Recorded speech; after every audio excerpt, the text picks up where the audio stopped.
Only one tantrum, probably. I think pink. I think that's a good idea. Okay. This could be terrible.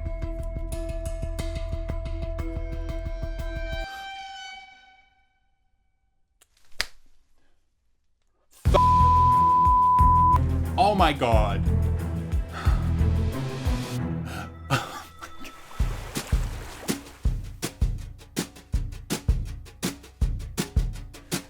Hey guys, my name is Angus and today I'm going to be drawing out and going through my TBR for February 2021. Yes, this year we're continuing with the TBR jar. I know I didn't do it for January, but it's been a busy month and you know me, I'm going to disappear on you for months on end, so don't expect too much. So yeah, this year I'm bringing back the TBR jar, but with a twist. As you probably noticed, this year I've decided to split up my wrap-up and TBR videos, simply because my wrap-ups now are a bit more complex with all the stats going on, and I've expanded upon the TBR jar. There are now 2 jars, so let me explain that. So last year, at the start of each month, I would draw 3 titles out from my TBR jar in an attempt to get through all of my unread books on my bookshelf. There would be tantrums, there would be disagreements with myself. I don't know, I switched it up a bit this year to make it a bit more tolerable. Every month I'm gonna draw 1 book out from my TBR jar, and then I'm also gonna be drawing 1 of these little tabs out from my reading challenge jar. So this has like prompts in there, everything from read 50% non-fiction books of the month to, read a book with a green cover or read a book from an author you hate. Just to mix it up a bit and to kind of broaden my reading experience. So without further ado, since I don't have to do the wrap up, we can get straight into the drawing out. So I'm gonna start with my TBR jar. 1 book, only 1 book this year. Only 1 tantrum, probably. We've got purple, pink, orange, and blue. Which color shall we go for? I think pink. I think that's a good idea. Okay. This could be terrible.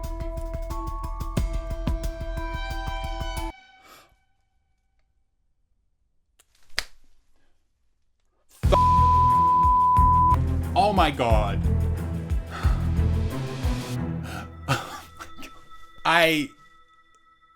This is so dramatic. I drew out More Happy Than Not.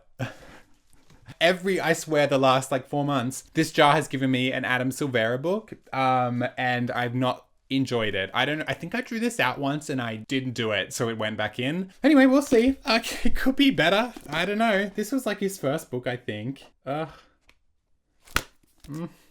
Okay.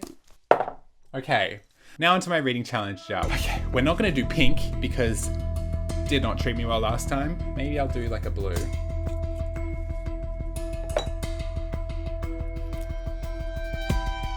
Oh!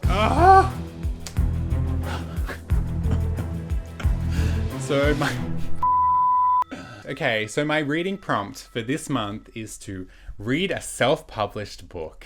Okay. I'm gonna have to go looking. I'm not gonna be able to tell you now what I'm reading, but I'm gonna have to go looking. Okay, so me from the future popping in to let you know I figured out what book I'm gonna be reading for my self-published prompt. So I did a bit of digging and I found something that sounds kind of interesting that I want to give a go, called The Murder Between Us. It is a gay thriller romance novel about a gay FBI agent who is tracking down a serial killer. I don't know, it sounds kind of interesting. I'm expecting it's going to be not great, but we'll see. It might entertain me. We'll see. Well, that was fun. Now let's get into the books I picked out and actually do want to read this month, because there's a few. The first book that I want to read this month is The Project by Courtney Summers. This is a young adult thriller novel, primarily following Lo Denham and her sister's involvement with this religious cult masquerading as an organization called the Unity Project. Lo is a firm believer that the organization is corrupt, so when a man shows up at the magazine that Lo works for claiming that the Unity Project killed his son, Lo sees this as her final chance to expose the organization and reconnect with her long-lost sister. sister, who is like deeply involved with the cult and a firm believer. You know, she's fully in there. But when Lo becomes involved as part of like an undercover operation, she becomes stuck in the web of the Unity project. I've heard mixed things about this one. When I initially put it on my Goodreads to be read shelf last year, I was really excited for it, but I have heard some people didn't like it, so I'll be really interested to see what I think of this one. The next book I want to read this month is The Gilded Ones by Namina Ford. I received an ARC of this book, and I'm not usually one to read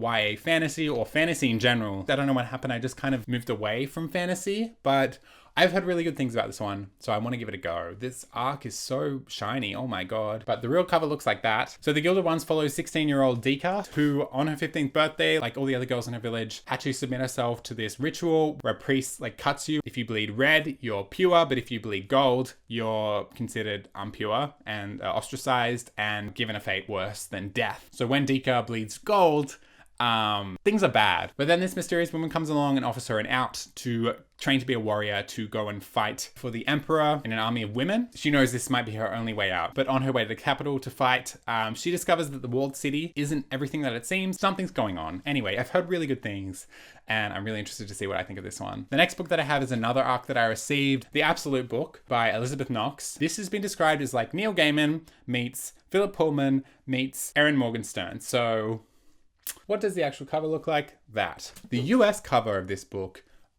I'm not a fan of. I think I prefer the UK and AU cover, but you probably want to know what this book is actually about. So, The Absolute Book follows a really successful author dealing with the fallout of her sister's murder when a strange detective shows up to question her about a cold case. They become a kind of duo and go on like an interdimensional treasure hunt for something, I believe. Apparently it's best to go into this book without knowing much, like The Starless Sea. It's been described as similar to that. This book weaves together like a fairy tale narrative grounded in myth and folklore with a gritty, like modern day murder mystery, which sounds right up my alley. So I have a strangely good feeling about this one. The next book I want to read this month is The Black Kids by Christina Hammond Reed. And I picked up this book last month. It's been on my shelf for ages, but this pretty cover has been calling my name for a very long time, so I'm finally going to pick it up. This is like a coming-of-age YA historical fiction set during the 90s. It deals with issues of race, class, and violence through the eyes of a wealthy black teenager whose family gets caught in the middle of the 1992 Rodney King riots in LA. Our main character, Ashley Bennett, and her friends are living a pretty good life at the end of senior year until one afternoon in April, everything changes when 4 LAPD officers are acquitted after beating a black man half to death. Suddenly, Ashley becomes not just one of the girls, but she's now one of the black kids, and I've actually already started this one, and I'm really enjoying it. So I'm really interested to see where it goes. It just feels so grounded, and I feel like I'm reading about teenagers, which is hard to do in YA a lot of the time.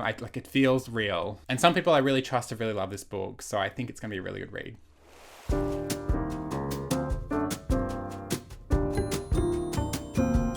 The next book I want to read this month is The Liar's Dictionary by Ellie Williams. I'm going to be buddy reading this one with my good friend Eleanor from Manchester. I got her this book for her birthday, and I also got myself a copy so we can read it together. This is a historical fiction novel set between 2 different timelines. On one timeline, we're following lexicographer Peter Winsworth, who I believe is like the first lexicographer to use what's called a Montweasel, which is like a fake dictionary entry as like a safeguard for copywriting. So it's kind of like paper towns. You put it in there so people don't copy your work, and you can tell if people copy because it's a fake word that shows up in their book also. What's interesting though is some of these words became real words because of this, which I think is super cool. That's one timeline. The other timeline, we're following Mallory, who is in the present day. She works for the same publishing company that published the dictionary that the other guy wrote, and she's in charge of finding these Montweasels and taking them out. It's a really fun story about life and the quirky things that happen in life, and it's a really fun, cool case study that I'm just interested in, and I hope that both myself and my friend Eleanor really enjoy. The next book I want to read this month is like my only non-fiction book for the month, and it's The Art of Screen Adaptation by Alistair Owens. This is like a collection of interviews with renowned screenwriters. If you don't know, I majored in screenwriting at university where I studied film. So hopefully after I read this, I'll be propelled to stardom and you'll never see me on YouTube again. That's never gonna happen. Pretty much it's about some really top screenwriters dissecting their craft and how they write original and adapted screenplays. I just hope I find it useful. So yeah, it's probably boring to you guys, but I'm just throwing it in there. I'm gonna try and read this month. So yeah. The next book I want to read this month is Jurassic Park by Michael Crichton. Is that how you say his name? I received a damaged copy of this from work. It doesn't have a cover. This is obviously the book that the hugely successful Universal franchise is based on. Apparently, the book is a lot more in-depth and gory and graphic than the movie, so I thought maybe I'll give it a go. And since I snagged the damaged copy, I just thought, why not? Yeah, I'm not going to explain what it's about because everyone knows what it's about. Theme park with dinosaurs and everything that can go wrong with that. Okay, and the last book I want to read this month is The Good Turn by Dolan McTiernan. This is the third book in the Cormac Rowley crime trilogy. This is not the actual cover, this is a reader copy. This series, guys, is so underrated. If you like crime, please give it a go. The first book is called The Ruin. They're just so well crafted. Crime stories set in Ireland. Beautiful. Apparently this one deals with corruption inside the police force itself. And it weaves together a few different mysteries, and I'm sure it's going to be fantastic. Every book that this woman writes just gets better and better, so I'm super keen for this one. Alrighty, so those are all the books that I'm telling myself I'm going to read this month. We'll see if that actually happens, but yeah, there's a lot. So we'll see. Thank you guys so much for watching. I hope you enjoyed, and I'll see you again in another video. Bye!